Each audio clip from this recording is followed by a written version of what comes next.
Hey Donny, how are you? I'm great. How are you? Good. Nice to meet you. It's nice to finally meet you as well. I've I'm seen your name all over excited. the place, but never actually met you. Likewise, I feel the exact same way. It's so awesome how things just manage to come together, right? I love it. Exactly. Yes. It is kind of funny how you run kind of run in the same circles and eventually you're gonna run into one another, you know. Right? All right, well, hey, let's talk about your writing. So I'm gonna do my little intro and we'll get into our thing. Sounds good. Excellent.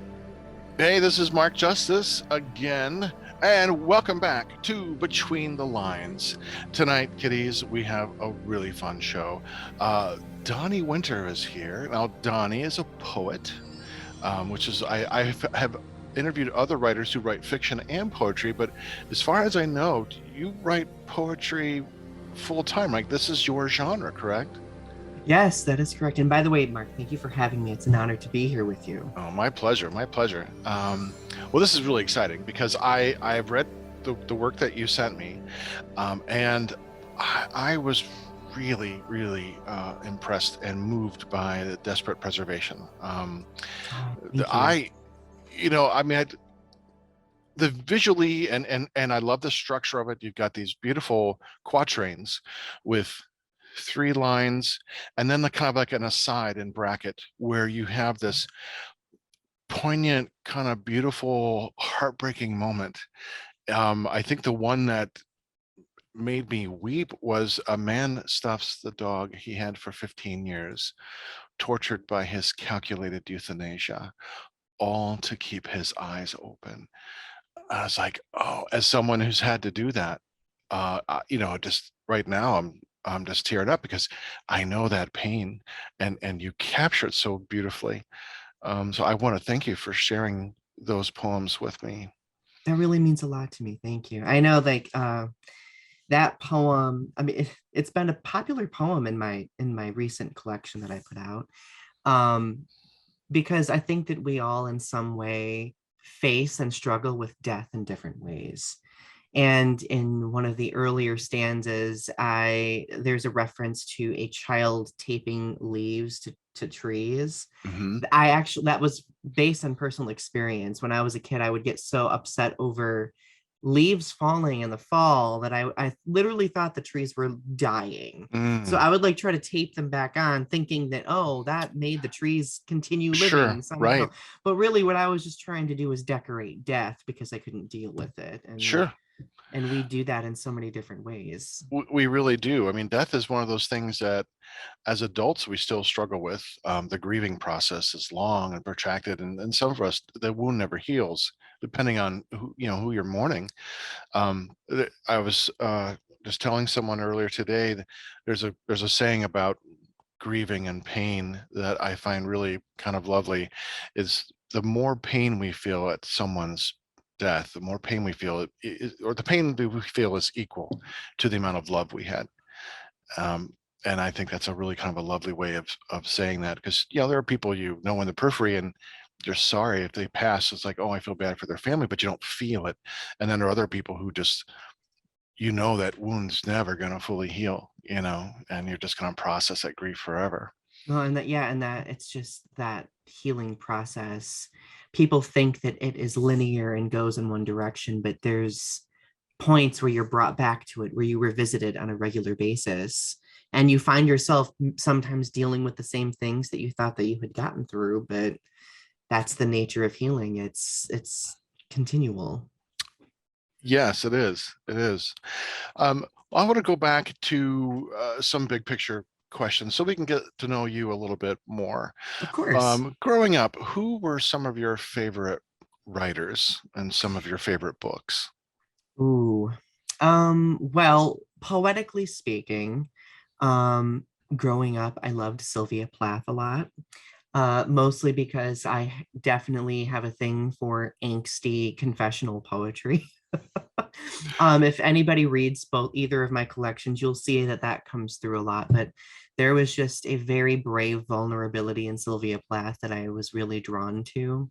She talked And about death quite a bit too. She did. From She the did. poetry, I think she was a very depressed person, or at least struggling Oh, she with depression. was. I do remember her quite a bit in my undergraduate literature classes and reading a lot of her poetry. And there's you could kind of feel that that ache Hmm. and that despondency sometimes in her words that really came across the page beautifully.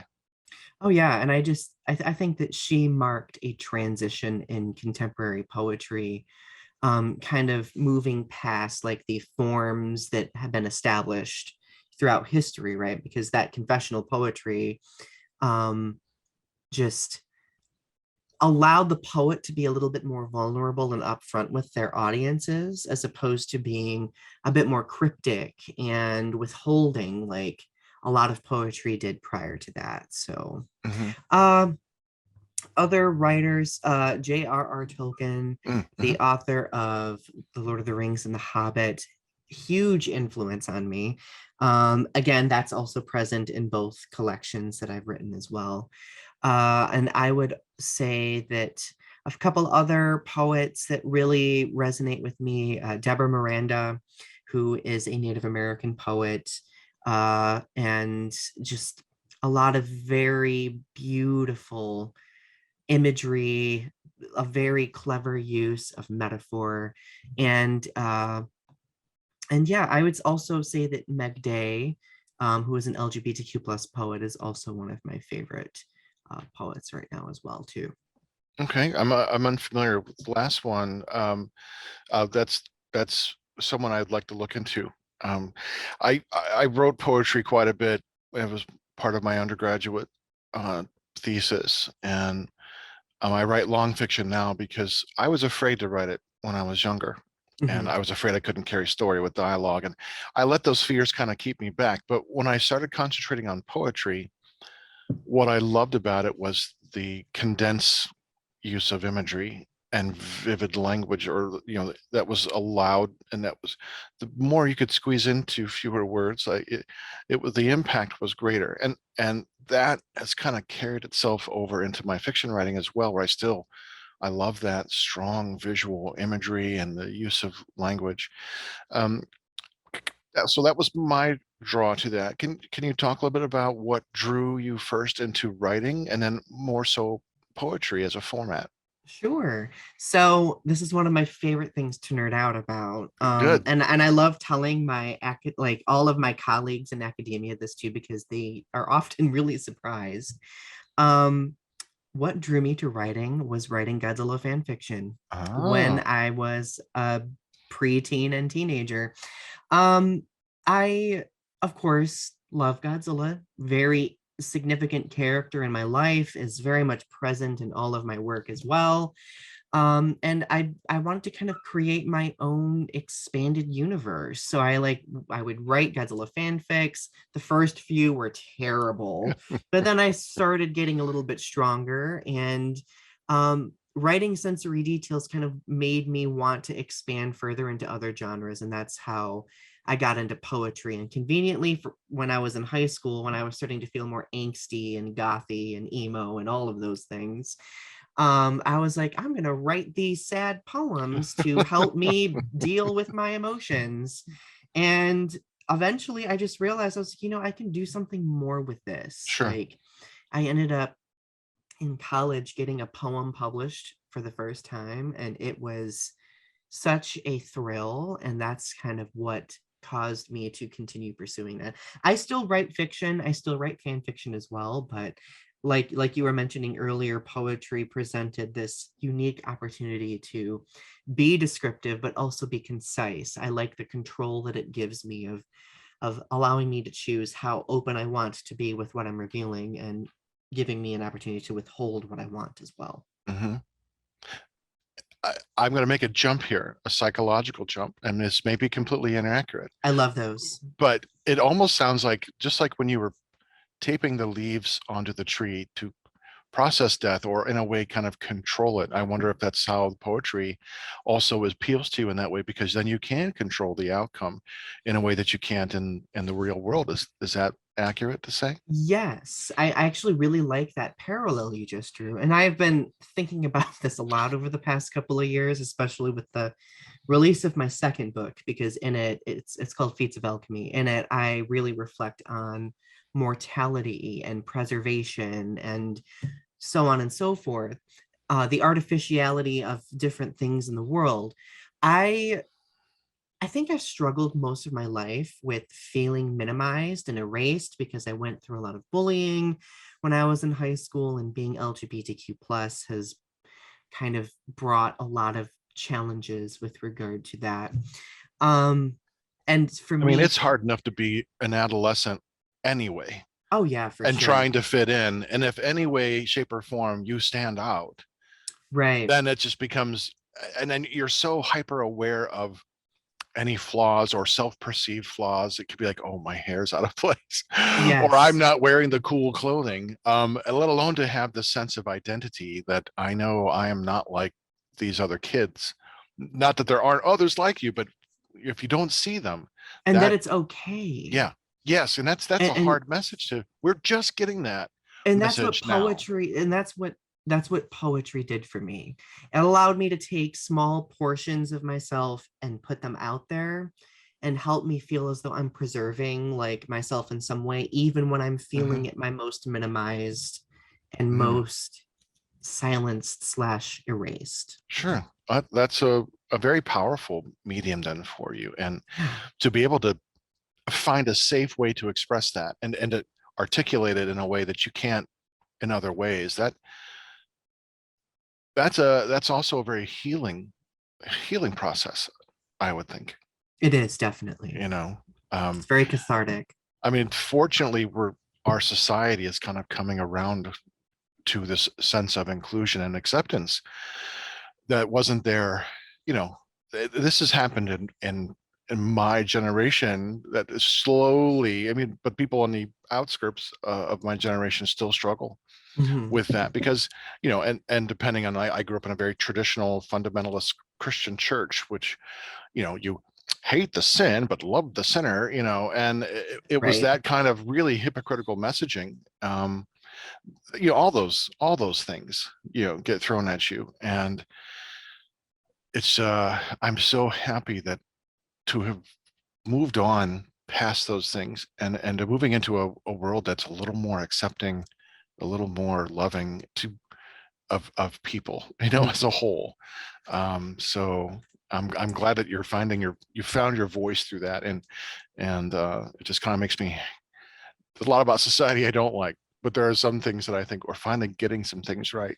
You Right. know, yeah, And thank you for saying that. I really appreciate you saying that. I definitely do feel as though it's that writing especially has helped me reach a point of self-acceptance, and I guess for me writing is a way of passing that on as well, because there are so many other people out there who haven't reached that point, right?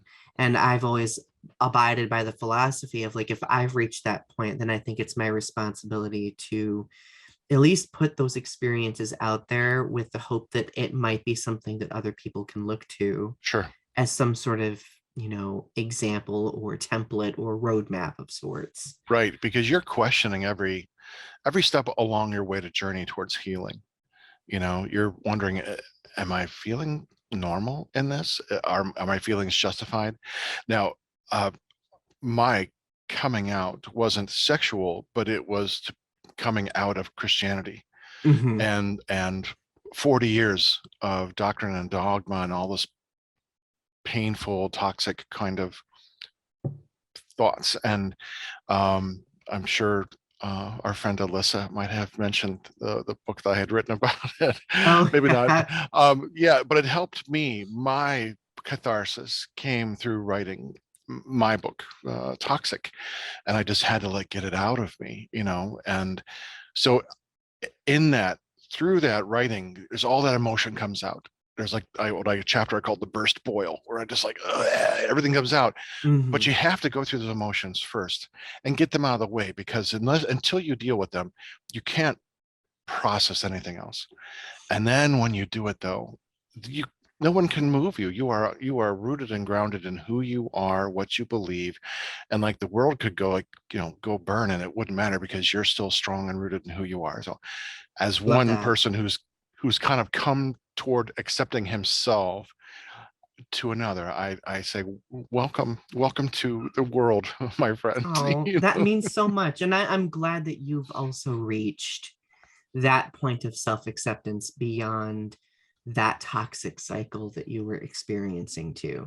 Yeah, As a person who was in a similar situation, it's really hard to root out of. Essentially, healing yeah, isn't pretty, and I think no, that's what like that's one goal that I try to illustrate in both of my books, is that healing is great in the long run and it feels worthwhile and good, but like it takes work to get to that point, and yeah. sometimes that work can be very discouraging or painful, but that end result is what's most important.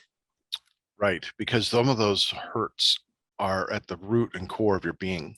And Hmm. just like a wound that's festered and that's infected, you have to squeeze an awful lot of pus out of that wound, and that Yeah. takes a long time. And then you're left with a scar, and it's never going to get better. And that's okay. I'm okay with the scar, Hmm. and I'm okay with that because it says to me, look, this is what I've been through. Here's my scar. I've lived through it, Yeah. and so that's a good thing. But yeah, healing is ugly and it takes a lot of Hmm. tears and anger and frustration. um, but at the end, like when you're starting to heal, when the breaths come a little bit lighter and you don't feel that ugly weight crushing you on your shoulders, Hmm. then like then you're free, Yeah. Yeah. and you I would sometimes only get regrets now, like I wonder what my life would have been like had I not gone through this horrible 40 years of awful crushing. How Hmm. much healthier of a person could I have been, Oh yeah. um but at the same time, it's like I could not have been the person I am now without all that. And like you, who want to represent and be someone who can model a life of being sure of oneself and to represent and to reach out to others. I find myself doing the same thing in the wounded Christian community, the Hmm. apostates, the people who are questioning their faith, and say, this is a safe space. It's okay. I get it. Hmm. And that is so important, that people know that it's okay. It And is. to be those beacons, those allies, in other ways to let people know. So wow, this is like a That's love fest. powerful. It I, is. It I'm really I'm is. loving it. Like Yeah. it's I didn't expect any of this today, to be honest. You cheers to know, that. yes, this is wonderful. You make me want to sob, just weep today, and that's a Oh, beautiful thing. That's a beautiful thing.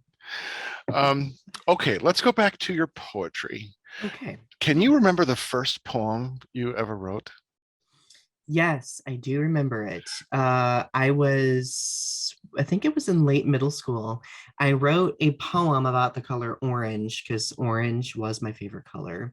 So basically, it was like this series of images about different things that are orange, like the sunset and the fruit. It was a really corny poem, but it had its enduring qualities to it. Well, that sounds wonderful. So, do you still have that somewhere written I down, or do you? have it. I do have it buried somewhere. I keep everything. Like Great. I keep every single piece of writing. I'd have to dig it out. It's Oh, somewhere. that's wonderful. So my follow up was like, well, what do you think of that poem now? Well, I think that it is definitely baby Donny poetry. It's not it wasn't even evolved to the point of being angsty. Like it was just like a smattering of images not tied together by any theme or Sure. anything. So like for eighth grade me, it was good. Yeah. Now I would go back and I'd be like, we need to completely revamp this. Like, But you could talk to your eighth grade self and say, you know what? If it wasn't for you, I wouldn't be here. So we're exactly. gonna cherish it for what it is, right? Yeah, 100%. Yes. No, I totally get it. I totally get it. Yeah, the very first like novel I tried to write, I was probably I don't know, 16 or 17, something like that. Um, and I had written short stories to a degree in poetry, but I was inspired by seeing George Romero's Dawn of the Dead at a midnight Mm. showing. And I love horror movies, and this movie is maybe my favorite horror movie of all time. And I was so inspired. Like the next day, I'm like, I'm going to write a sequel. And I had no idea how to, generate characters or plot. I just started, writing and putting my friends in the roles of the characters, and it was just utter shit. Just, let's just call it for what it is. But I thought, I was so kind of ignorant. Um, I was writing it and then my mom was typing it up, and I thought once it was typewritten on a page, like there it is, it's real.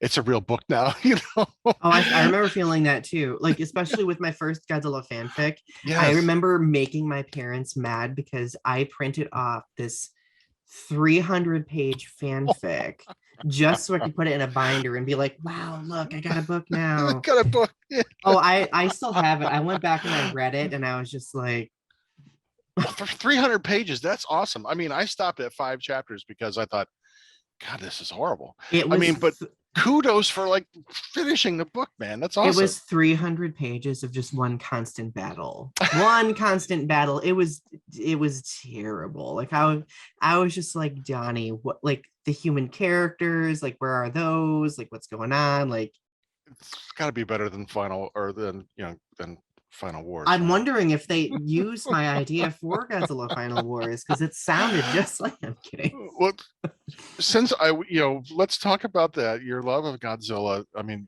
Yeah. when did that happen? Like, what age were you when you started watching Godzilla and became a fan? I was like 8 or 9 years old. I was aware that my parents grew up loving Godzilla. So they would Oh, kind of like bring home Godzilla films for us to watch. My brother actually got into Godzilla first. He's like 3 or 4 years younger than me. And there was one day like I was bored. So I was like, I'll watch a Godzilla movie with you.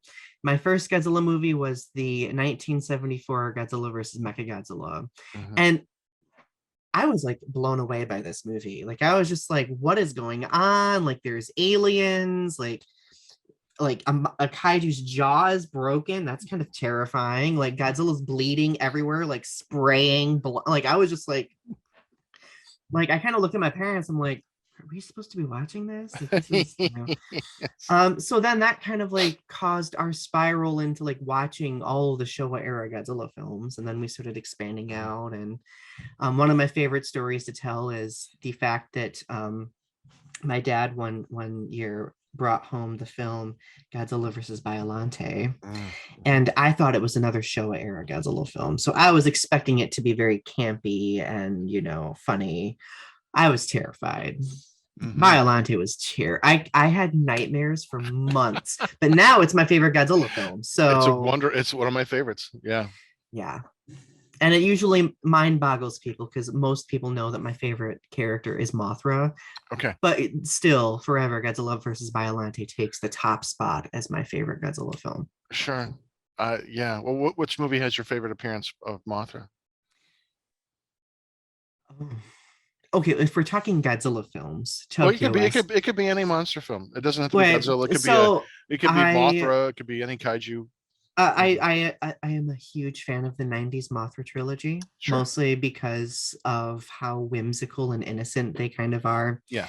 And I would say that they're my favorite Mothra films, hands Hmm. down. But if I were to pick a Godzilla film that has my favorite Mothra appearance, it's Tokyo SOS. Oh, okay. I think that they did Mothra so much justice in how they brought her to life in that film. Hmm. So I wanted to see much more of her in the MonsterVerse movies. yeah, I thought yeah, that don't was even get me started on that. I could yeah, write a dissertation on that. really underutilized. Yeah, I don't know if it's something about fandom or just something about my depression that just makes me doesn't not feel as much as it used to. But yeah, I just don't have the connection to these newer films that I did as a kid to those other ones. There's something magical about being 10 years old or Oh however yeah. old, and watching something that's uniquely yours. I mean, I think I was the only kid I knew who liked Godzilla. I didn't really meet any other people who liked Godzilla until I got into college. And I was like, oh, I'm glad I'm not the only one. You know, I was like, Right. that's great.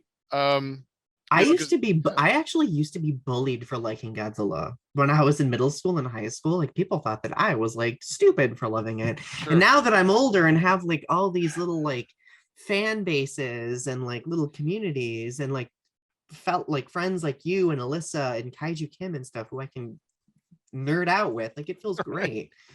Yes, it is it can be a wonderful community. I mean, there, as with any community, there are people who just bring a lot of their own kind of drama unnecessarily into the community. Oh yeah, for But sure. for the most part, I have found, you know, like going to G Fest, I found it to be a really welcoming environment, you know, family friendly, Same. and just people accept you, you know, and like the fights are limited to like which Godzilla toes are the best looking. I'm like, I don't care, you know. It's like that's it was kind of a charming. It's like that's where squabbles are on, you know, which appearance of Manda is the, you know, like ah, you know, and like I That's where just we yeah. hope that the squabbles stay. I mean, I know Right. It sometimes, yeah, get the gatekeepers and the people who are bitching about everything, you know, yeah, come in here. But right. they Yeah, but happen, right? yeah, you're gonna find that with anyone. But you know, it I is such a great community. You know, it really is. right. It's like I'm actually preparing to do a YouTube video series titled Growing Up with Godzilla. In fact, I might recruit you to be one of my guests if you're I would love interested. that. Yes, that would be Um, fun. but I really want to kind of reflect a lot on how we've grown with Godzilla ourselves. And when I wrote my second poem collection, not to do a shameless No, please. cover I plug for I it, have mine so subtly, two of my books subtly in the I background. you So know I really need it. I need a display like that. I really do need that that. way it's subtle, but Uh, there. Gee, Mark, what are those books? Oh, I you know, mean like these two books? I've been checking them out, and I'm like, I'm gonna go look at those on Amazon soon. That's So right. my like I would say that Feats of Alchemy Hmm. also I is my love the title, ex. by the way, Oh, thank and you, the thank you. synopsis you read. Like we need to do a book swap. Simple, Oh yeah, yep. 100%. Because as I wanted to talk about that, I was so blown away by this concept, and I'm like, oh God, because this you're dealing with these themes that are crucial to science fiction and cyberpunk and all these beautiful themes that writers have been using science fiction as a metaphor to deal with. And I think in the best hands, you know, the best science fiction writers like Ray Bradbury, he brings that human touch to it. Even Isaac Asimov with his robot series Mhm. and like and do androids dream of electric sheep? Philip K. Dick. You know, Mhm. the idea of what is human and the which is really, I think, a retelling of Frankenstein, Mary Shelley's Frankenstein. Oh, And for sure. you know, and the creature is so sympathetic. Mhm. In horror terms, the theme is, or the theory is called romantic isolation, where we identify with the human in the creature, and then with the creature in the human, like the Wolfman. Mhm. So, and you feel sorry for Frankenstein's monster, and you feel sorry for these androids who just want to know, why did you make me, and can I have just a little more time? You know, such For very sure. human themes. But anyway, I'm talking over you. But No, when no, I read no. this, I was like, oh my God, I really want to read these, because you have this Solus Arcane Yeah, as your kind of character protagonist working through this world, this futuristic dystopian world, who's trying to understand his existence and all the forces, oppressive forces around him, um, and trying to the beautifully written Feats of Alchemy acts as a circuit board connecting us with the pathways towards self-sovereignty beyond artifice.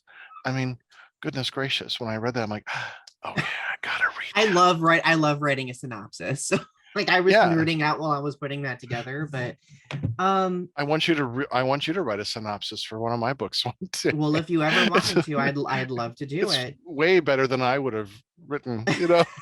Like, wow, I don't believe this is that. beautifully written. Yeah. So I guess like okay, so as a person who loves writing fiction as well. I wanted Feats of Alchemy to do something that poem collections just rarely do, and that is to incorporate some sort of fictional character. So this fictional character is a character that myself and my artist for the book, Seth Stang, came up with. Yeah. Could you hold it a And little closer to the camera? Because, yeah, oh yeah, yeah, that's a beautiful image. this character's name is, like you were saying, Solus Arcane, and essentially um this character is a feat of alchemy because they are essentially brought back to life in a dystopian world where they really don't recognize anything anymore. And I like, the reason I came up with the title Feats of Alchemy is because in life all of us go through these moments and experiences where we are taking bits of ourselves and transforming those things into something else in order to fit the social situation that we're in order to find acceptance, in order to make things comfortable for other people, until we discover that we're actually generating artificial aspects of ourselves in doing Okay. so. It's like a cancerous version of existentialism.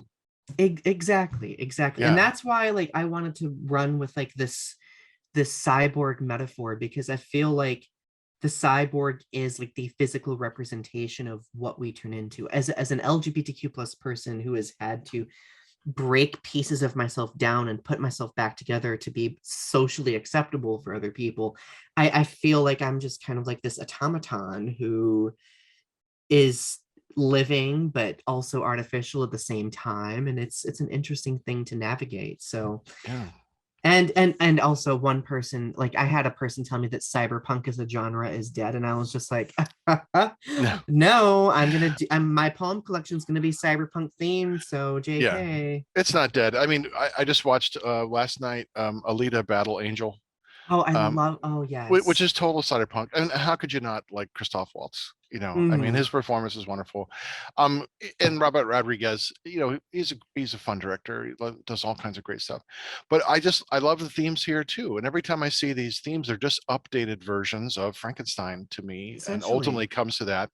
And I love that what you're trying to communicate, or what you are communicating, is the false sides we present to others. We're creating this sense of artificiality to fit in, Mhm. and we all do that. I mean, that's what peer pressure is all about. That's what the ugliness of adolescence, coming in and Yes. makes us to conform, or those things. And it's kind of wonderful that I think you can only write this book of poetry because you're either going through it now, or you're kind of past it enough to where you can look back and say, I've been through this and I know how it feels.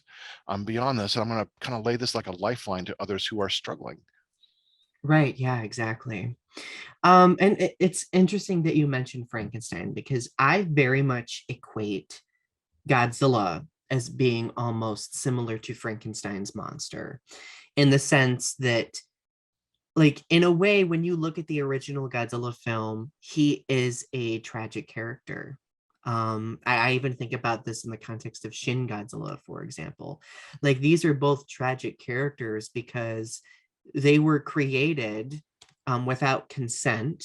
They essentially are just existing in this world where they're just trying to survive, right?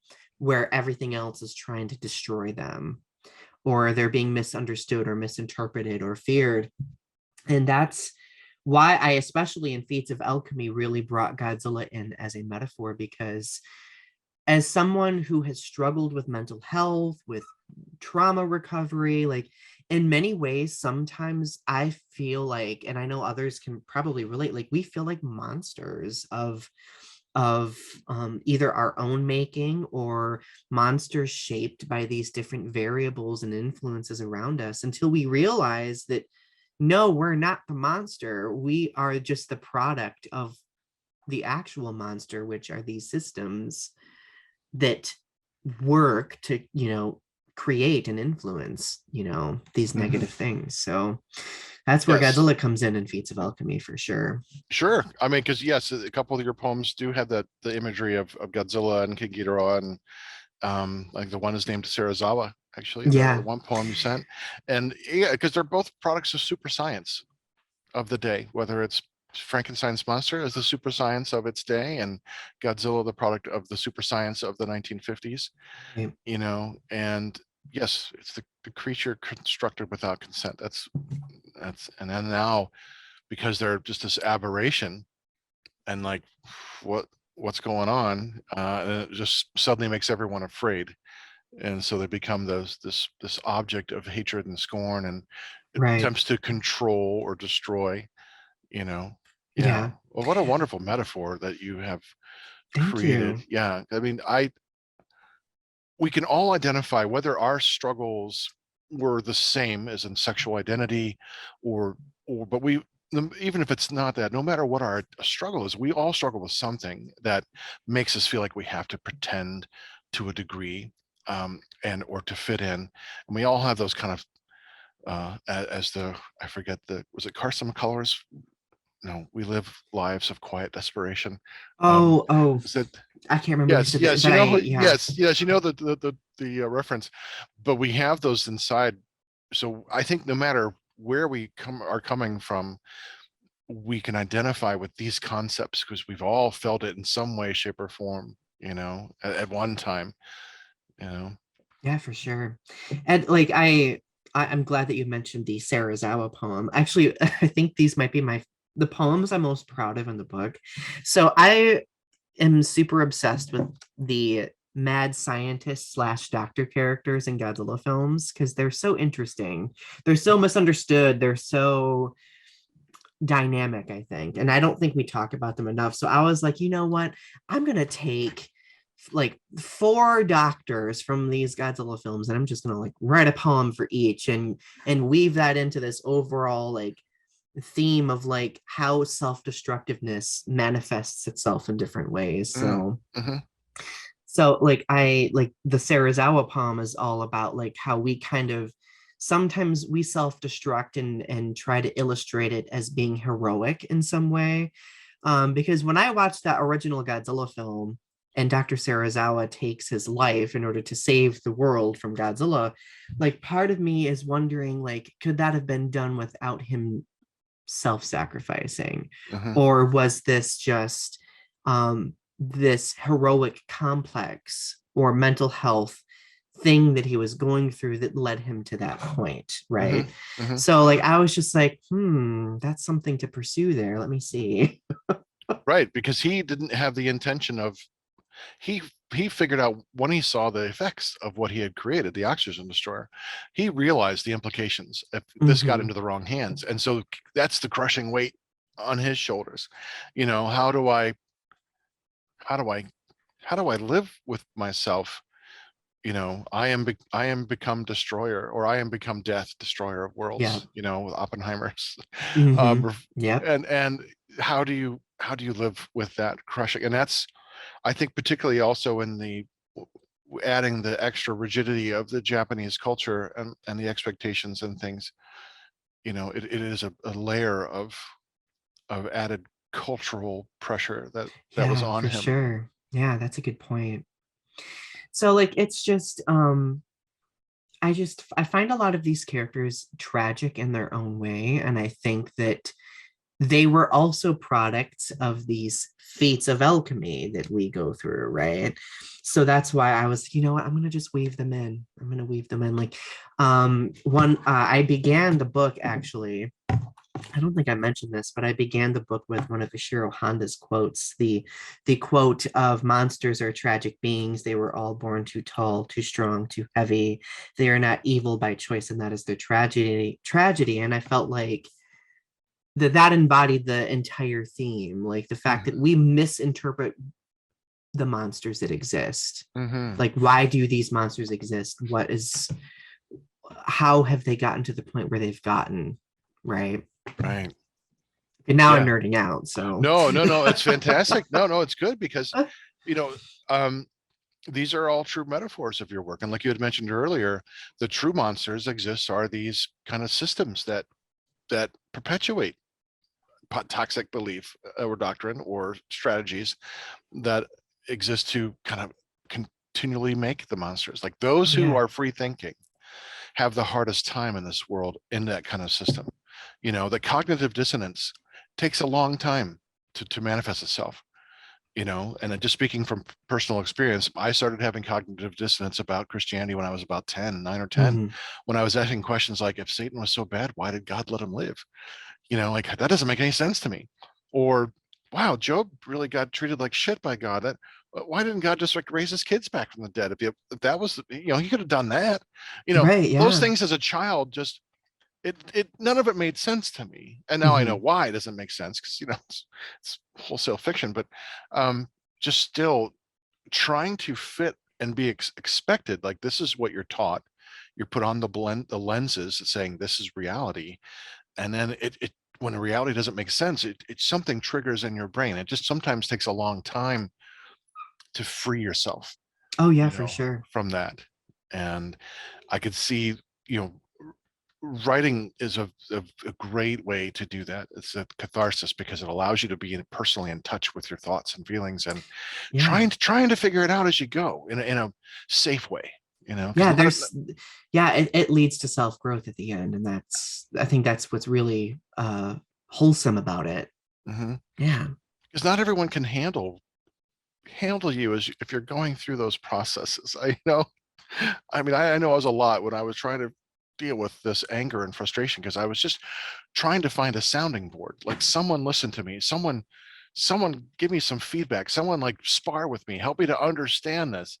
And it was only after I kind of popped that bubble that I became a lot more, the emotions go away, you know. So, Hmm. but it serves as an encourager, like like your poetry, I would think serves as an encourager to anyone on that path in whatever way they are, to let them know this is a safe path. It's a good journey towards self-actualization. You know, you have to go Hmm. through this ugly, you know, middle part, this liminal phase where nothing makes sense. You're not one thing, you're not the other, but it's through the struggling that you find out who you are on the other end. And that's how you become what you become. Right. Yeah. Agreed. And thank you for saying that. It's definitely my hope that my work can do that for people. Yeah. Well, that would be, yeah, I would think getting those kinds of notes from people saying your work really helped me get through that. That would have to be some kind of uh, an amazing A feeling. valid, yeah, Yeah, validation and yeah, knowing that you've helped someone at that moment of despair or need. Um, that's a really powerful thing, you know. yeah. Yeah, yeah, This is true. yeah. Well, I had that for a few days when working early out stages on Toxic. I had there was a Christian band I used to like listening to called Grandma Train, and I had found a later album of theirs called Imperium, and the very first song on that is called Damaged, and the lyrics are really like, wow. And I did all these horrible things when I damaged myself for you. I'm like, this are they not Christians now? So long story short, I found out that the singer, one of the founders of the band, Pete Stewart, was now an atheist. I'm like, oh, what happened? And as I read more and more about him, like, I gotta know, I gotta reach out to him, because what he was saying was kind of resonating with me. And it took 2 years to get back from him. And for like 3 days, we just chatted. I finally heard from him, and it was just at the right moment. And it was like for the first time in my life, I felt heard, understood, and validated. And Oh, wow. it could not have come at a better time, because I was in the midst of all the horrible emotions, like feeling angry and ripped off. I'm like, oh, you know, my life's been a fucking lie, you know? And to have that validation come at the right time it was like my life was saved, you Oh, know. yeah. And so I know how important that is. And I know I got a good feeling that I think your work can do that for people, because I can see your heart, man. You just have such this loving personality. You want to outreach, and you're a safe spot. And that's we need those in the world, you know. Well, right back at you. I feel the same way. Like I Thank you. feel like safe with you as well. Like, I think that's so important to illustrate for people, especially, Yeah. because a lot of the time they may not see like who or where safe places are where they can at least be who they are, right? Right. Yeah. Yeah. It's we're all on a journey, you know, towards somewhere, and everyone's working on something. We just sometimes can't see it, you know, Hmm. and hopefully that will give us pause for a few seconds and just say, okay, I got to stop I gotta stop my knee-jerk reaction to being Mr. Judgy McJudge face and just I say, look, know, me too. yeah, it's just easy, it's just easy to do. Sometimes I have to stop myself. Right. Um, um, we're gonna go back to poetry, to your work. What do you enjoy most about writing poetry? I would say that one, it allows me to, of course, have that release and to kind of feel that catharsis that I need, like that healing that we were talking about. Two, it allows me, I think I mentioned this a little bit earlier, so it allows me to control what I choose to be vulnerable about. Um, Whereas if I'm like journaling or writing something larger, like I run the risk of almost being too vulnerable. Sometimes poetry allows me to like withhold a little bit if I need to. And then what number am I on? Three. Three, it allows me to bring all of the things that I nerd out about together into one place. Because I can guarantee you in the past, I would have never thought that I would produce a book that weaves in LGBTQ plus stuff with Godzilla stuff and other nerdy stuff. Yeah, So it that's makes me happy that all of those things can exist in one space. So yeah, it's kind of awesome. I mean, because people tend to like they have one thing or another going on in their book, whether it's sci-fi or splatterpunk or steampunk or cyber, all the punks, or something. But to bring in a lot of things to coming to a head, that's kind of interesting because then you have a lot of niche audiences who probably are really happy that they're feeling like, oh, someone else gets me. you mhm. know it's they're not too niche to not be represented in some way, shape, or form. Like, Oh I'm yeah, not for the only sure. one who likes this stuff. Right. Oh, that's good. Well, how is your writing poetry? How is it? Because do you still write fan fiction, or are you all poetry right now, or do you write Um, other fiction, not just fan? I okay, so I used to write like original fiction a lot, but I don't do that as often anymore. I write Hmm. more fan fiction. Okay. But truthfully, poetry is the what I spend the most time writing. Hmm. About every like 3 years or so, like I will produce a fanfic that I'm like, okay, I really feel good about this. Um, in my fan fiction world right now, I am my biggest goal is to canonically bridge together the Heisei Godzilla series and the Mothra trilogy because I from the get-go believed that they should have been connected. So like my series of fanfics strive to connect those a Okay, bit.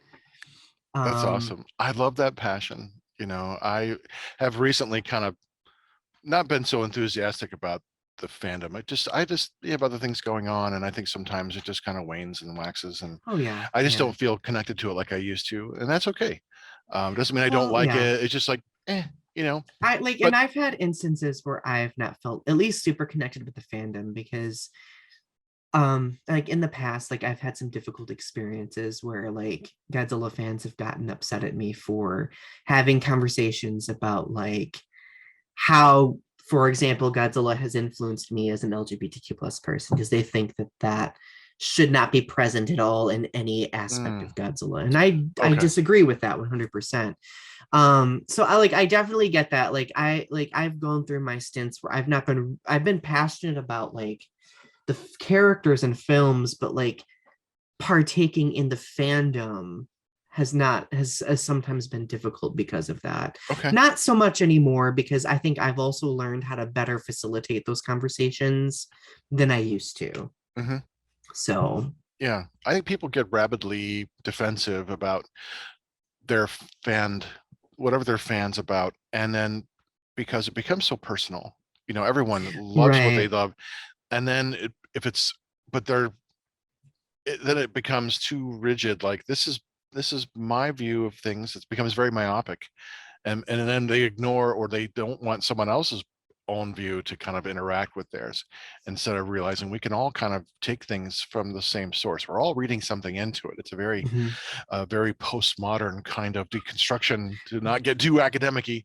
Oh, I um, love it. I but love we it. but we but we read into what we like about it. And And I think that's what makes it so great. It's not that it's a neutral text by any means, but since we can all have something to take from it and appreciate from it, uh, why shouldn't we all fly our flags, you know? And that's precisely why I want to do that YouTube series, is because I think that a lot of fans would benefit from seeing that everyone has a different history and connection with these characters and films that we love. Mhm. So Yeah, that should be celebrated.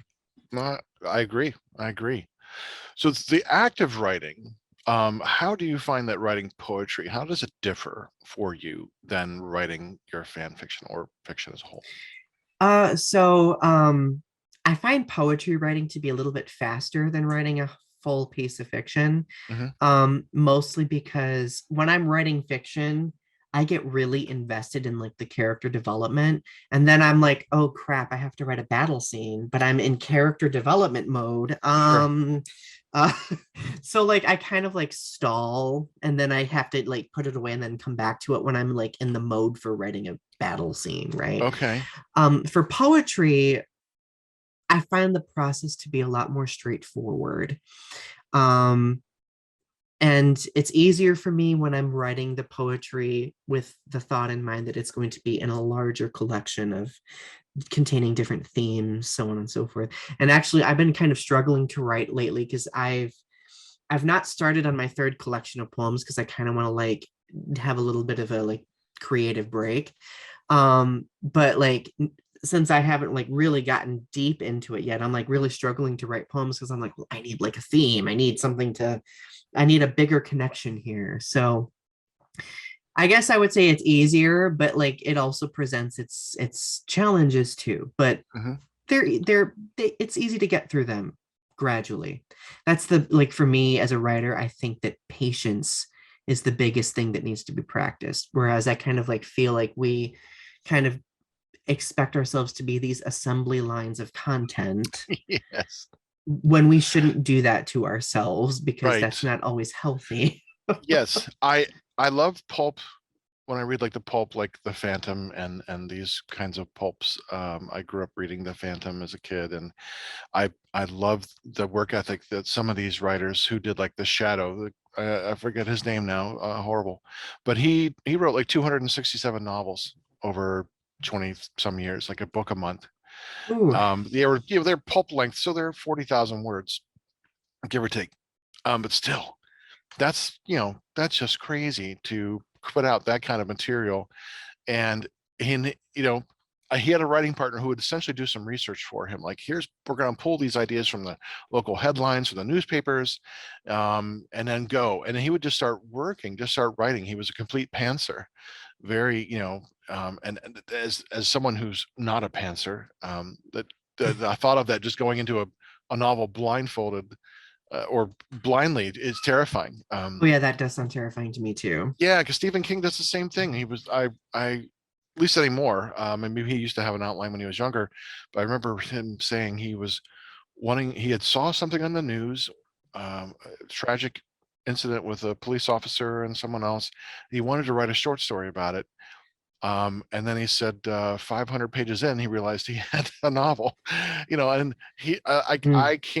I can't imagine that, if the process of just pantsing all the way, which is something I wanted to ask you about, because you do have fiction, and poetry is a little different. Well, it is quite a bit different than writing fiction, because it's not as much, obviously, content on the page, but because it's so condensed, every word is important. Oh yeah. So you could slave over a word, or you can really like, oh, how can I say this line better or more beautifully? Whereas in fiction, you can kind of, well, you got 400 pages. It's okay if something is not the best, because the next sentence is going to be better. You can move on much easier. So how do you, I guess I could talk about your organization process. When you come up with poetry or fiction, can you talk a little bit about how you get from idea to finished product? So I will just describe like what it was like putting together Feats of Alchemy, and it was similar putting together my first collection, Carbon Footprint, also. But what I do in say like October, I will like challenge myself to write a poem every day. I kind of think of it as like the poetic variant of what artists do for Inktober, except I Mhm. call it Octoember. I know that's terrible, but it's terrible, but I went That's with it. that's great. So once, like, after writing poetry like every day for 30 days, I kind of scan through that poetry to see if like there's like any emerging themes that I can like take and turn into something bigger. And that's when Feats of Alchemy started forming. And it truthfully, it kind of started forming when I was doing my first collection. I even came up with the title first. It's funny, a lot of people don't do title first when it comes to producing something, but it's always the first thing that I do. Because for me, I think the title is what it's the snapshot of the theme, essentially. Mhm. And for me, so what I do is like once I write those poems, I start organizing them a little bit. Unlike a lot of other poets in my collections, I have like different sections, which are kind of like chapters of sorts. So Feats of Alchemy has 4 different sections containing poems that have like sub themes to them, but they all like come together and they embody the theme of the entire book. But it helps me kind of organize them a little bit. I will say the most enjoyable part of putting together a collection of poems is printing off all the poems, laying them across the floor, and just being like, this one goes here. No, no, this one goes here. Oh, I got to switch these and move them around. So it's so fun to do. I would say that's my process. That's great. I like that you still work in themes. I kind of did the same thing for my thesis at the end of 3 years of undergraduate writing poetry. You have to do a thesis for your BFA project. So I had to look at all my poetry and it's like, what am I going to do with this mess? And there was a lot of things that dealt with kind of supernatural or those kinds of themes, magic or something along those lines, the fantasy, beyond human experience. And that was kind of the theme that I didn't even think about when I was writing, because I'm just writing a poem, but when I see it in totality. So I love that, what you've done. And then so when I look at my thesis, which I don't very often because I don't like reading that my own poetry anymore, it's broken down into 3 segments like yours, 3 sections, and I thought that was great. So it just reminded me of that process. And that makes me of, happy that I'm not the only one that does that. Because like I've had some poets be like, that's so interesting. Like I never thought of sections, but I've read other collections that break things down into sections. So Mhm. I know it's not like completely out of this Oh, world, it's but not. And my friend Colleen, who I interviewed a while ago, she writes poetry, and a lot of her poetry deals with mental health issues because she's someone who's bipolar, and so a lot of her poetry is also broken down into sections as well, because she mhm. writes and writes and then organizes. Once she gets that kind of larger gestalt, she starts putting things into place. So yes, you're definitely in good company, with organizing. I like that you want to see that process and see what you're doing, where you're going. It reminds me of some bands will do the same thing, like when they are getting together to record a new album, they'll just kind of, what has been exciting us for this past year, what's in our brain, what kind of things do we want to communicate, and it's kind of a snapshot of where they are at, the kind of things or themes or ideas that they're thinking about. And I think that's what reminds me, your poetry reminds me of, is where you're at for this book, Feats of Alchemy, was different than Carbon Footprint. It's going to be different than your next book, Mhm. and then as a writers, we progress. And then we have this kind of series of snapshots of where we are, Oh yeah. which I think it can be a beautiful thing. But it can be embarrassing, Oh like, yeah, for sure. it was, I am, embarrassed is too strong a word. Um, when I look back at my stuff, I think it's because deep down, I think I wasn't writing what I wanted to write. And I think that's what the embarrassment is, like Mhm. a sense of I wasn't being honest with myself. And this is another great theme that you are writing about in your, Feats of Alchemy, Mhm. is like coming to a grips of being honest with yourself as a person or as an android or whatever the Yeah. metaphor you want to use. And it wasn't until I wrote my second book, Gage Black, that I I found my voice. Like this is the kind of writing I want to do. Like I finally felt free, completely, utterly Right. free. My movies are one thing. I mean, they're meant to be entertaining and comedy. I wrote what I wanted to write, but as a pure work of fiction, where I use all the bad words, and this is and this was to me like, okay, this is it. And I had never felt happier in my life after than I did with that work. And I want to like share it with the world, like read this, Mhm. only because it's like, here you're finally getting to see the real me, as the Who says. But I know it's a hard read. It's harsh. The prose is good, but it is a violent, really violent, horribly violent book. um so I understand it's not everyone's cup of tea, but I get it, the writing But process. I like that you mentioned that, because I like looking at Carbon Footprint versus Feats of Alchemy. Like, don't get me wrong, like I am so unbelievably proud of Carbon Footprint. It was extremely successful. Feats of Alchemy's been pretty successful too, but like I know that Feats of Alchemy has more like niche subgenres that might appeal to specific people, whereas Carbon Footprint was a little bit more generalized, right? Mhm. I felt like Feats of Alchemy has allowed me to be fully myself and to be fully vulnerable and to explore like those very difficult themes. Like a lot of the book is about like the different challenges that LGBTQ plus people face post coming out, whereas Carbon Footprint explores those challenges faced by LGBTQ plus people up until coming out. Okay. And like post coming out, I think, is something that often isn't discussed because we like to really paint things once a person comes out as being sunshine and rainbows, no pun intended. Right. But like Yes. really there are other challenges to navigate, and sometimes they're a lot more insidious or unsettling than we often expect. So Hmm. Hmm. I think it pushed me to be more blunt and vulnerable and upfront with those things that may have felt a little too uncomfortable in discussing in that first book. Sure. Well, that's good that you are coming to the point where you are feeling comfortable and open enough. That shows a great sign of personal progress and growth, Yeah, and coming to a point of acceptance and healing, that you can say, yeah, this is who I am. yeah, exactly. Yeah. Um, I think, and I'm not sure what it is with other countries because I've not lived in a lot of other countries, so I don't know. But I wonder how much, we have a tendency in here in America to focus on sexuality as like being such like a sole identifier of a human being and their worth Mhm. and their value, and like everything is wrapped up in their sexuality. And when it's just like the farthest thing from the truth. It's like one thing of like a million things that make us who we are, Oh yeah, for sure, for and sure.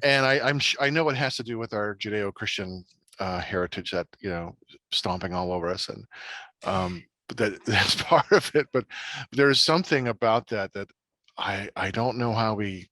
Well, I think we're starting to move past that Right. in a way, but the ripples are being felt. But we're like in that mover shaker generation. We're just coming to this awakening, realizing Mm. like it's not the only thing we are. And I think it's synonymous, or at least parallel, with fandom in that way. Oh Going yeah, back to for that sure. concept is like, you can only like this one thing, and my whole life is about Godzilla or this or that. Hmm. And it's like, it's not. It's like, I like a lot of things. I'm not gonna go scream my head off. If I like a sports team, people get really fanatical about that as well. So I just, I think as older I get, I find myself becoming less defined by one Hmm. thing, and I still see that propensity for people to Oh yeah, for define sure. themselves through that filter. Like, this is who I am, and every picture of a cloud, it's Godzilla, or hey, I found a turtle. It must be Gamera, Right. you know. And I thought, I'm glad I fly that flag, and live out that passion. It's just we're more than just one thing Oh can yeah, for define us. sure. I think the reason why Western culture especially focuses on sexuality as being an identifier is because like due to like the puritanical history and all of those different things. Like, just so many segments of people have been minimized and silenced and erased, and I think it's coaxed us to have to be louder in order to compensate for that. Hmm. And now, like, one of my big obstacles was becoming comfortable in actually having conversations about it, in, you know, showing people that sexuality is more than just who I am sexually attracted to.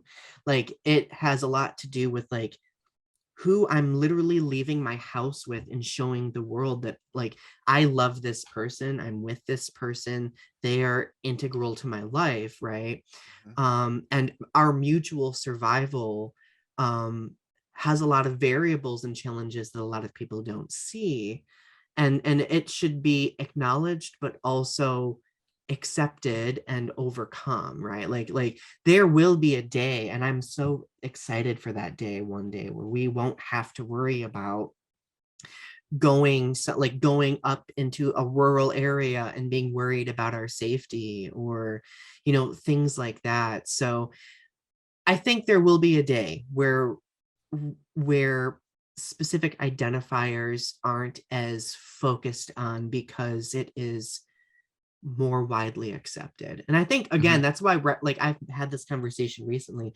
This is why representation is so important. Representation is not just important for, like, say, like LGBTQ plus representation isn't just important for LGBTQ plus people. It's important for people outside of those communities, because they are given the opportunity to see that we are people living our lives and existing and overcoming the same challenges and obstacles that other people are overcoming, if that makes sense. It does. And some of this ties into America's cultural mindset. Going back to my popular culture here, because we are a nation of individuals and immigrants and natives of the entire world is here. It's like we're a big stew, you Mhm. know. And I like to think of myself as a potato in that stew, and but so we have this also a very much a kind of oxymoronic, kind of contradictory nature, where we love the concept of fitting in and blending in. Like when people come over and you become an American citizen, you become an American. But we also love the idea of celebrating individuality. Oh There's yeah. conformity and an individuality, and it exists through everything. Like we all are, we are buying the same kind of car, but then we like to accessorize it or make it ours, and that's just a way of showing that. And so this is kind of going through that sense of inclusion. It's a very part of the dynamic and of the dichotomy that is America. We want to have assimilation, but we also want to leave room to kind of celebrate those things, because we all benefit from Hmm. the inclusion of peoples, whether it's new ideas, or we tend to celebrate with like foods. Oh yeah, for You go sure. to fairs and festivals. That's how we celebrate culture, and we show our love through foodways, and we get to Hmm. experience. That's the first time we usually experience other culture, is through foods. And so this is a way we do it. So it's I think it's just part of who we are as a country. We're a young country.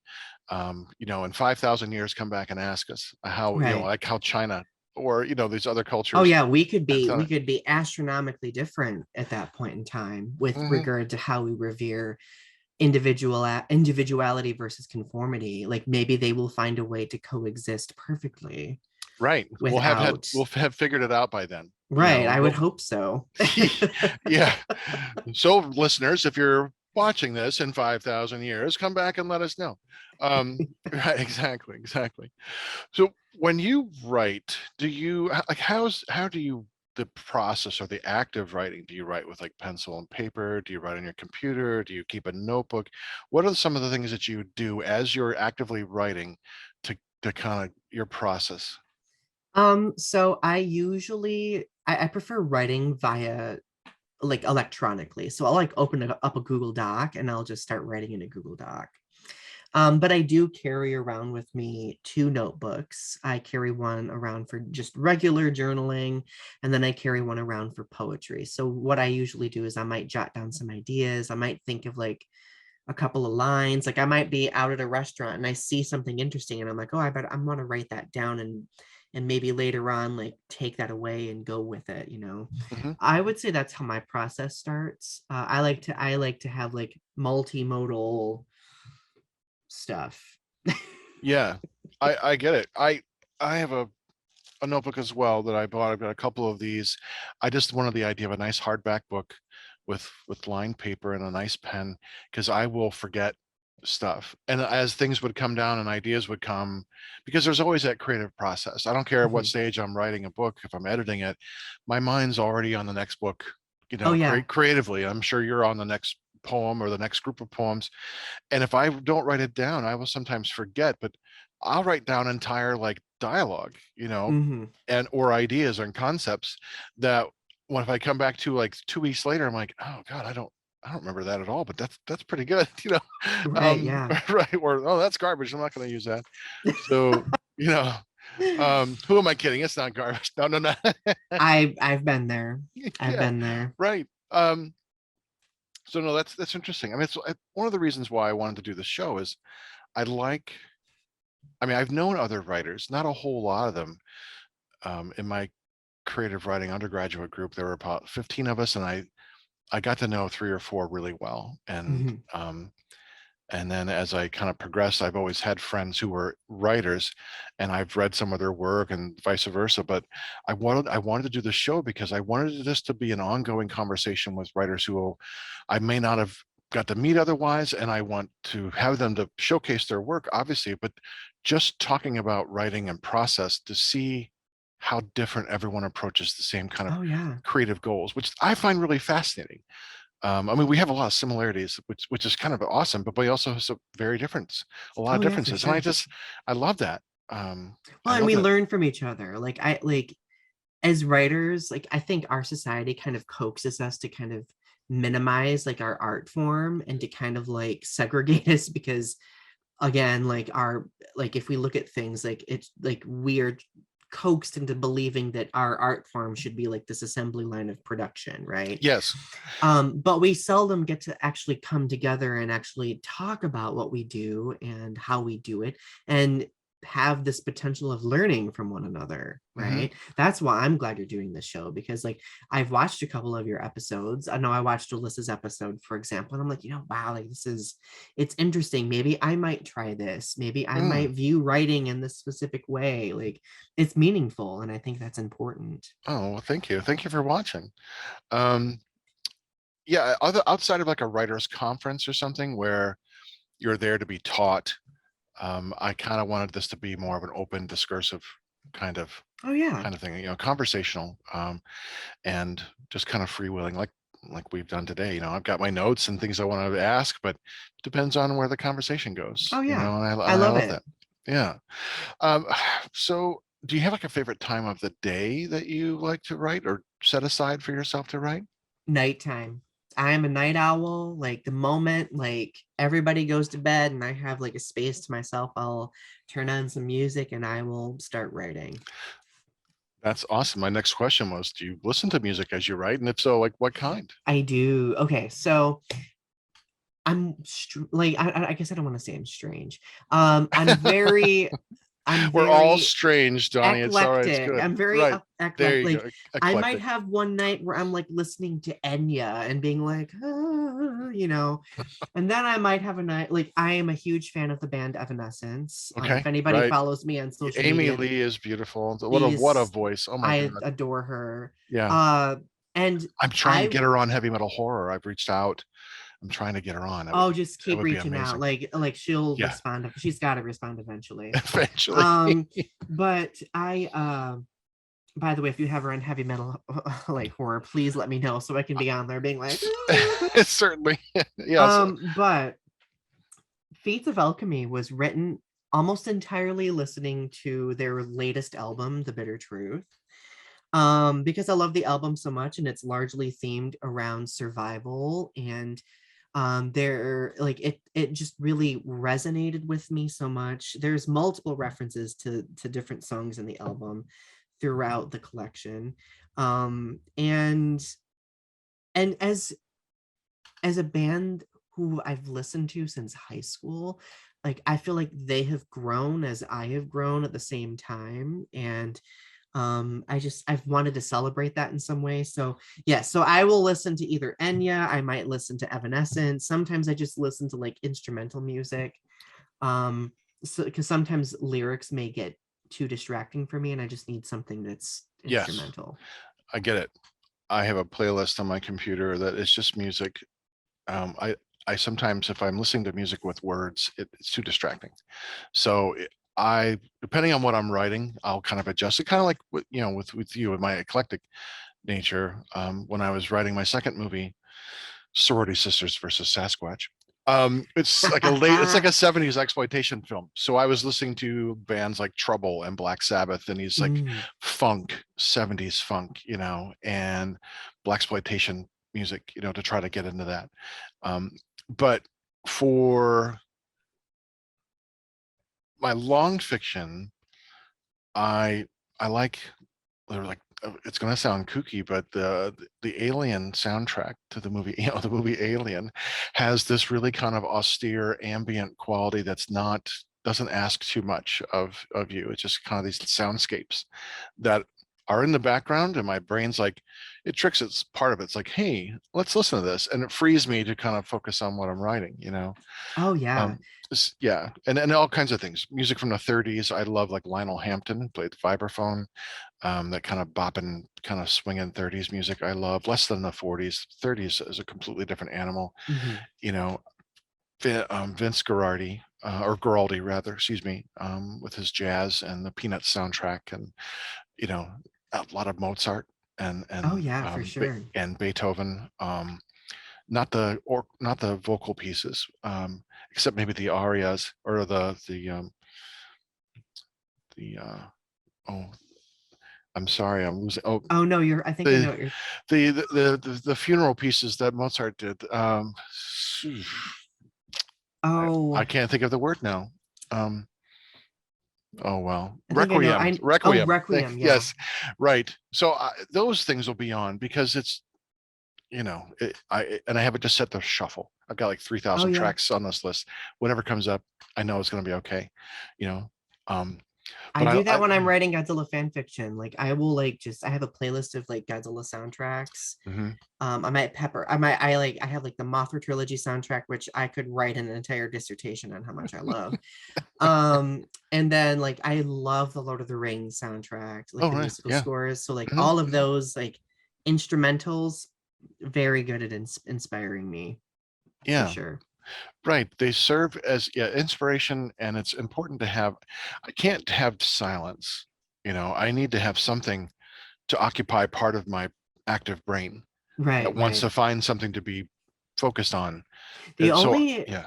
the only time I do silence is if I'm really struggling with like because like a lot of my poetry, I write it to be read aloud or to be performed aloud because I really love sound in poetry. Mhm. So like if I'm really stuck on something, I might like just turn off all music and be like, okay, I need to hammer out the stanza. I want to make sure that it sounds this specific way when it is read aloud. And do you read I, it aloud then? oh yeah, I read Okay. all of my stuff aloud. So like and in fact I often like if I have friends who buy any of my books, I'm always like if you were in a space where you can do it, try to read a few of them aloud to yourself because they might reveal something different Yeah. in reading them aloud. So Have you thought about doing audio books I versus? I want to so badly. Yes, I've thought about it. I've been having conversations with my publisher about it, and we're moving toward that trajectory, but my publisher's not expanded into doing audiobooks yet. So Okay. it'll be a first time kind of a thing Yeah. So you have a for all of traditional us. publisher, or you're not self-published, right? I'm not self-published. Oh, I work through a small press title called Alien Buddha Press. okay. And I almost self-published my collections, but I finally got to a point where I was just like, I'm gonna put this stuff out there. I got a couple of publishers interested, and then Alien Buddha Press reached out to me with like I think the best deal, and I was like, okay, I'll go with this. So Oh, well, kudos to you for that. thank you. Yeah, It's that's especially wonderful. hard for poetry too, like because it's It's a hard sell. it's Right. not consumed like fiction is And by fiction is not consumed like the way it used to be. right, yeah. Yes. Yep. I a staggering, which might be when I tell people this, they're like, "This can't be true," but it's true. I mean, KDP has been a complete disruptor of self-publishing. It's amazing. But I wrote a paper on the state of modern publishing and found that most books published through traditional publishing houses, most of those books sell fewer than 200 copies a year. Most Hmm. books, with an average of 1,000 copies sold in its lifetime. And only a handful of writers like Stephen King and those kinds of writers are going to get like, you know, the big sales, Oh because yeah. people just aren't reading anymore like they used to. It's just like, it's not that it's dead, it's just other forms of entertainment or distraction are there. Hmm. And when I saw that, I couldn't believe it. I thought, oh my goodness. And so that has made publishers like not do any kind of promotion or anything marketing. They leave it up to the writer. Yeah, go ahead and write your, publish your own, do your own marketing. And I thought, for me, it's like, well, why should I try to find a publisher that, Right. I want to keep control. And that was the thing I learned, keep control of your content. But if you're happy with your publisher and your editor, then bravo, good, Oh good for yeah. you. Well, like Um, I guess the reason why I went with this press is because they gave me a lot of creative control. Like they allowed me to reach out and select editors. They allowed me to do like I did all of my own formatting for both of my books because I'm very like obsessive with formatting. sure.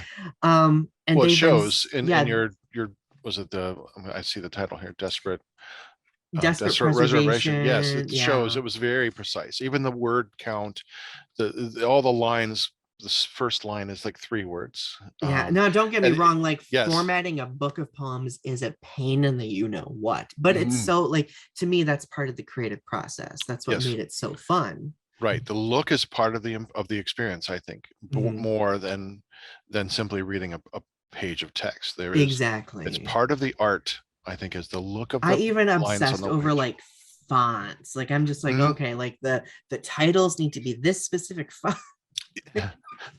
I get it. I found one I like. I like Book Antiqua, We, and I do like Book yeah, Antiqua it's as a well. pleasant looking font and it looks nice on the page. And it I don't like the Times New Roman. It's just so rigid and dry. So it has this kind of pleasant old timey look that it's not antiquated, but it's very pleasing. So I get it. And I look for like the titles when I have a chapter heading. I make sure it's a certain font size. I totally get what See, you're we saying. writers just love to nerd out about very specific things, and it's Yeah, amazing. right. And like coming up with your table of contents in your chapter. I mean, you have to make sure, oh, chapter 18 starts on page 372. I want to make sure it does. All those things are part of the process of the finishing touches of getting that book together. Oh yeah, I You think my know, least favorite part of it was the table of contents. Like, oh wait, no, no, no, no, no. The least favorite part was not table of contents. My least favorite part is getting the page and section breaks to work in order to not have page numbers on chapter titles. oh yes, Hmm. right. You got to separate and break those up. Oh Right, my right, right. goodness. I spent an entire day trying to make that work. And then I would accidentally mess it up and have to redo it. And I'm like, Yeah, what am because I doing? you have to break it up. You have to treat each section differently. Yeah. I have a video that I got from YouTube, and I kept it because every time I put a new book out, I'll forget, because I don't do page numbers until the end, Mhm, me too. or halfway in or something like that, because I want to start seeing, okay, where do these page number count? Where are they? And I'll have to go back and watch that video again, like, okay, how do I Me put page too. numbers in, and like start like 4 pages in, like how do I do all this? Because Same here. well, that's good. I'm glad I'm not the only one who has Yep. to keep on I have that. I think I have that. I have a video like that bookmarked. I'm like, I'm not losing this. Like, I yes. need this. Yeah, I just made a copy of it. Like, okay, I'm gonna keep that and play it every Hmm. time. I think I even sent it to Alyssa because she was asking questions about that. We talk a lot about writing quite frequently, and so I sent her I that just video. adore Alyssa. Isn't Alyssa's she great? phenomenal. I know, she's wonderful. No, God, I just want a big hug. I yeah. keep telling her like Alyssa, we need to go on like an adventure and just journey Japan and visit all these Oh destinations, yeah, and then write a bunch of stuff about it. that would be a delight. That would just be so much. You gotta like take pictures and video, and yeah, that would be so fun. Yeah, let me edit the video. I'll put out the DVD for you. Right. Oh, when you think about writing, let's talk about, like, what are your goals, your ambitions, like your ultimate writer fantasy? Uh oh, that's a good one.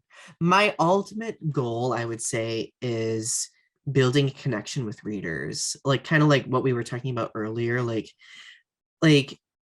I wanted to model, especially in Feats of Alchemy, the fact that healing is messy and isn't consistent, Hmm. and that that's okay, and that we shouldn't shame ourselves for that. Like Yeah. my ultimate goal is for people to read, like thinking of multiple different audiences. Like if we focus on like an LGBTQ plus audience, I want them to read Feats of Alchemy and be like, yes, coming out may have been difficult, or maybe I've faced a lot of obstacles since then and I've had to kind of like reconstruct myself, but there's no shame in that, and that I should still celebrate the person I've become. Sure. For audiences outside of the LGBTQ plus community, I want them to be able to read Feats of Alchemy and be like, wow, it's interesting thinking of this in the context of being LGBTQ plus. I've learned about this community, but also I can take these themes and also apply them to my own life. Like I think that poetry, like my goal with my poetry is for it to be accessible to multiple different groups of people, Hmm. but for each individual group to take something specific away and be like, wow, like I can really connect with this. It really Yeah. informs something, right? I Yeah. would say that's my biggest goal. Like whenever I have people reach out to me and let me know that it's worked, like it is really validating and wholesome for me to know that what I tried doing is somehow working. Yeah. Well, it's the connection on the broader human level, isn't it? Yeah. You know, I'm not in that community, but I certainly know what healing's all about. And I Oh yeah, think for anyone, sure. no matter who reads the poetry, can, I think those themes resonate with anyone who's had to go through healing. For And it's sure. funny that you know that theme. I get because I'm working on the second of a 4-book series. It's a cozy mystery, but the main character arc is going through the basically Maslow's hierarchy of needs as she's progressing. And the second book is she's in this middle, the base needs are met, but then the next level is up is connection, relationships with people. And that's an awkward, kind of ugly kind of stage because you sometimes it's messy. Oh yeah, for and sure. and I purposely chose that theme because there's 4 books based on the season. So the first book was winter, now I'm doing spring. And I like the spring that is the ugly part of spring before it gets all pretty. When it first comes, it's the remnants of winter. It's all the plowed up stuff that got scraped in the winter. It's the ugly, wet, dead sticks laying everywhere. It's the mud. Oh And yeah. that's the imagery that I like writing about because to me that ugly spring is a very it there's you have to have that before you have the rebirth. It's symbolic. It's death, rebirth. Mothra. It There we yeah, go. yeah. Don't get Right. me started on that. You're gonna Yeah. get me on a nerdy tangent. Well, and it's also, I mean, it's also unavoidable to put it in a Christian context of the Easter season. I wrote it. It takes place after Easter intentionally, but I try to explain it to people. Like there's an awful lot of Good Friday in this book before you get to the Easter. Everyone celebrates, yeah, Easter, but Good Friday is like a mournful day for Christians. And I'm writing about the messiness of going through the process of trying to find out who you are. So I think this is amazing that you've written this book about that. These 2 books kind of work through the process of really trying to find out who we are and being okay with the messiness of it. And that's what my character is struggling in the second book. She's like so in her own head and she's trying to she's condemning herself, but then she's also trying to say, no, this is normal. I gotta leave, gotta cut myself some slack. So I think it's really fascinating that we've met at this time and these themes are so kind of universal in both our works. I think that's kind of awesome. I love that too. Like it's beautiful in a way. Like there is a beauty in that decay, Hmm. right? And that's again why that's what Feats of Alchemy focuses on. Like there is decay all around us, but in a way, like we can take those remnants and do something with that. Right. You And we know, can't get to the beauty without the decay.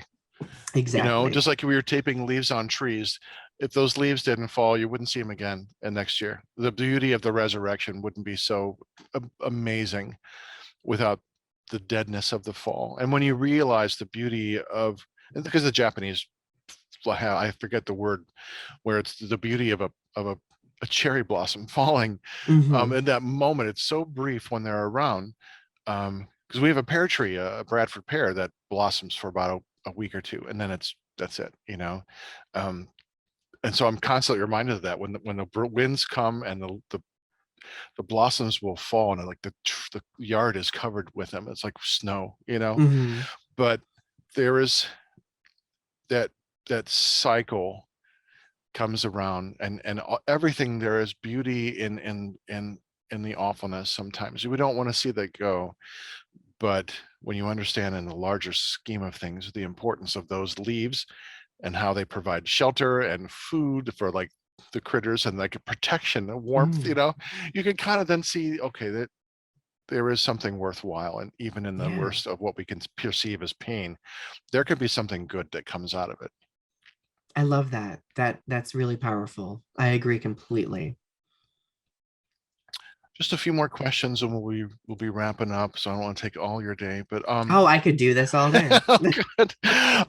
What advice would you give for anyone who wants to write?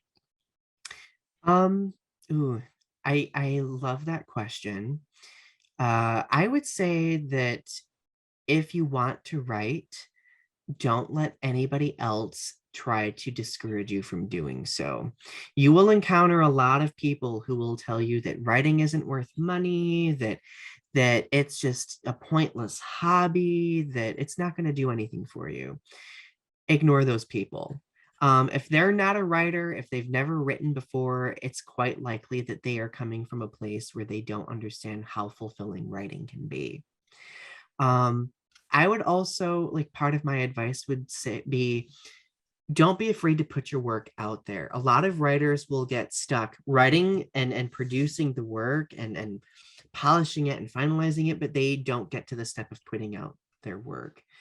The world deserves to see it. And the way you can connect with people through writing is something that's out of this world. And you got to take that leap of faith and actually submit the work. Yeah, that's the ultimate in vulnerability, isn't it? Yep. Allowing someone into your innermost thoughts. That's a scary place at It times. is. Yeah. Well, and the fear of rejection is Hmm. that's a huge pressure. And it took me years to overcome that pressure myself. I still get a lot of rejections all the time when I submit poems and stuff Hmm. like that. But when the acceptances do roll in, like it makes all of that seem worthwhile, like that Sure. it's easy to get through. Yeah. You come to a point, at least for me, you come to a point where you are just frustrated that you have only two middle fingers, because because you have so much more that you want to say to be, Yeah, it's true. and it's like after a while it's like, you know it's okay. um Maybe some of that came from just because of I'm just so getting comfortable with who I am, and it's like, fuck it, this is who I am. Or Yep.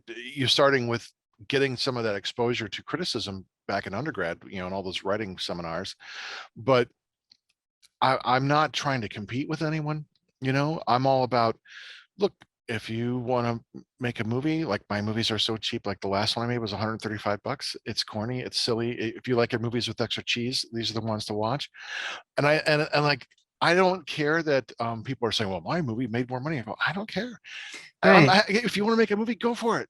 I'm not here to compete with anyone. I'm simply trying to do what makes me happy Right. as Yeah. a creative person. These things fulfill a need in me, a desire in me to create. And the fact that it does resonate with some people, not everyone, but the fact that people like it, that's just like bonus. That's like extra layers of frosting on the cake. I completely agree with that. That's exactly how I feel about poetry. Like poetry is not for everyone, but like for those who do enjoy it, or for those who are at least interested in exploring it, like if my books can do that and be that appeal, like that's so wholesome for me. Like they don't need to be like New York Times bestsellers or Instagram famous or anything like that. Like as long as they can touch a few people, that's what matters to me. Sure. Right. That's good. I like that. Tell me how you felt when you saw your book in print for the first time. Like when you first held that book, what did you feel? I cried. I literally just it wasn't like a messy cry. I try to be Yeah. classy while I'm crying, but like it was like this solemn, like like teardrop. Sure. Um, like it felt like being brought in full circle in a way because I've spent like, especially with Carbon Footprint, my first book, like being able to hold that in my hand and know that that is my work and that it's out there, like it was really surreal for me. Hmm. Um, and knowing that like Carbon Footprint was for some reason wildly successful, at least for a small press writer like myself. Like it reached number 2 on Amazon's LGBTQ plus best-selling Wow. list. Holy I crap. I mean that's like a niche like genre, so there's not Yeah. like a huge amount of competition. But the fact that that happened and that I could that my work was that meaningful, like it made holding it all the more wholesome for me. Sure. Of course, like I didn't go into this thinking in a commercial way like, well, I want to sell this much, like I know that that's not realistic, but the fact that that was an added layer onto it just made it really tangible for me. And Because it had, I mean, it had to be an utter surprise. I mean, oh, it obviously your first book, was. it's like, what? Number Yeah. two? I mean, Well, like I've spent like through YouTube and through like my academic work, like I've spent many years like cultivating a following. So like I knew that when I would put out my first book that people would buy it, like if people who support me would buy it, but I didn't think that it would be on the scale that it sure. was. Right. It is So weird when people you don't know buy your work. Like yeah, it kind of yeah. blows, it blew my mind getting reviews from people like, I don't know what. Okay. Right. A woman in Yeah. France bought my first book and liked it. I'm like, how are you feel? How are you finding out about my book in France? You know, Oh, right? yep. Yes, I get it, and it's there's a joy to it, and because then you know those reviews are honest because they're not. And I appreciate everyone who's given reviews, honest or not. But that's it's something like wow, knowing that you've made a connection with someone, that's a really amazing feeling. Oh, I agree completely. Yep. Wow. Well, kudos to number two. That is awesome. I was happy when I was like 3,817. I was pretty happy with that. You know? That, I mean, if you're in a, if it's like a listing that's like rigorously competitive, that's good. I know like Feats of Alchemy, it didn't like it got in like the top 5 on that LGBTQ plus list, but like my publisher also added it to like the American poetry list, and it got, I'm trying to remember what number it was. It was in like the top 10 of American poetry for a while, Wow. and I was just like, what? Like Yeah. That's that's insane. that's far more competitive than LGBTQ plus Sure. poetry, Right. you Oh know. So yeah. I was just like, this is what is happening right now. Wow. Well, that's amazing. So that's fantastic. But I like love I that. guess the point I'm illustrating is that it's possible to get to that point.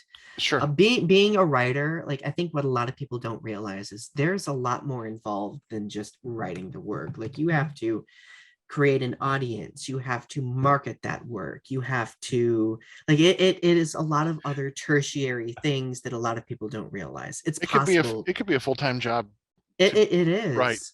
you know, to write and to market yourself, you know, and a lot of us just don't have time. Like I'll market a lot around like a new book release or something, but everyday life comes in. It's like I don't have time to check like Oh all yeah. 20 writers groups that I'm on and continually create new Amazon ads or this. So it's like that, you know, I just don't have it. You know, Yeah, it can be yeah, exhausting. It's very yeah, taxing. you know, and so kudos to you. That is great. Thank you. That means a lot. Um, Now I know you just released Feats of Alchemy. You have a work in progress right now, or are For you an just kind of upcoming, are you kind of between works, right? Like giving um yourself a chance to recharge and well, okay, so right now I'm working on 2 projects. I am working on my third collection, but it's like it's like a zygote right now. It's like a very, very itty bitty thing. Um, and that it's gonna probably take at least a year and a half or more to get it done because I really want to, like, I felt like with Carbon Footprint and Feats of Alchemy, like they kind of took shape together. Because one picks up where the other one leaves off. Like this third one is going to exist on its own a little bit more, so I want to like take more time to flesh out that autonomy that it has from the first two. The other project that I'm working on is I was invited to collaborate with a musician out of Florida. This musician goes by the name of Brotherwell, and we are collaborating on an album called Recovery, where about like a dozen poets have joined forces with this musician, and individual poems are being transformed into songs, Oh, like spoken word songs. sure. So that's something that I'm really excited about because I am a musician as well. And but Oh, I've been like very disconnected from my musical life. So being able right. to reconnect with that a little bit has been very rewarding, and just nerding out about that a lot. Yeah, So that's awesome. What do you play? I play the piano and I play the soprano and alto Oh, saxophones. nice. Okay, awesome. Well, that's great. I see the creativity sparks in all kinds of different ways. I I play several instruments as well, and it's just part of who you are. You just Oh another yeah. way to express something because the music, just like with the writing, good music or music that you like, writing that you like, it's kind of goes deep into your soul, into your heart. Oh, it does. It's It very does. moving and it's very passionate. You know, Hmm. Agreed. nice, nice, nice. Well, what is there? Well, I guess we can say, where can we find your books? Where, So, what let's promote. It's time to promote as our final, that's our woo. final thing. So Um, let's hear where we can find Carbon Footprint, Feats of Alchemy, your fan fiction, anything. Let's hear the Donny Winter catalog. okay, so Carbon Footprint and Feats of Alchemy can be found on Amazon. You can just search Donny Winter, Donny, and then winter is in the season and you'll find them. If you want to bypass Amazon, because I know Amazon is not, everybody's not a fan of Amazon. There is a local indie bookstore that has like an online operation called Leopard Print Books.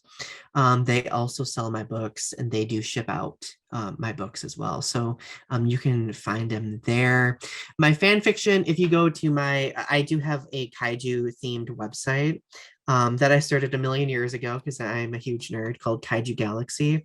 You can find my fanfics there. Fantastic. Kaiju Galaxy. Kaiju What? All Galaxy. right. I didn't know about Kaiju Galaxy, but I'm going to go on there and check this fan fiction out because Yes. I think that's the ultimate expression. I think when we start investing ourselves enough into what we like and to start imagining stories and trying to like work them in, um, which I have done in the past because I'm a huge comic book fan as well. So I have written stories or imagined stories, even as an adult. Like, I Oh think yeah. this would be a really good comic book story. I think the Flash this would be great for the Flash, or Yeah. or imagine a whole other kind of superhero paradigm. You know, so yes, that is I awesome. love that. Oh, all right. Well, Donnie, I want to thank you for being on today. It has been an absolute pleasure to talk with you and to get to know you a little bit today.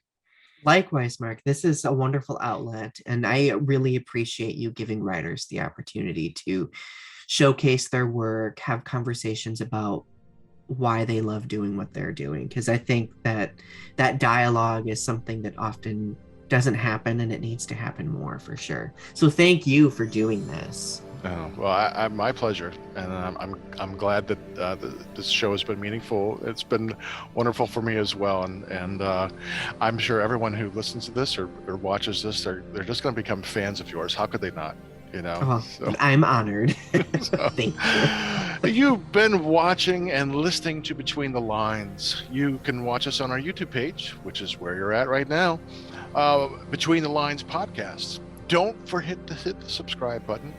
We're also on Unsane Radio.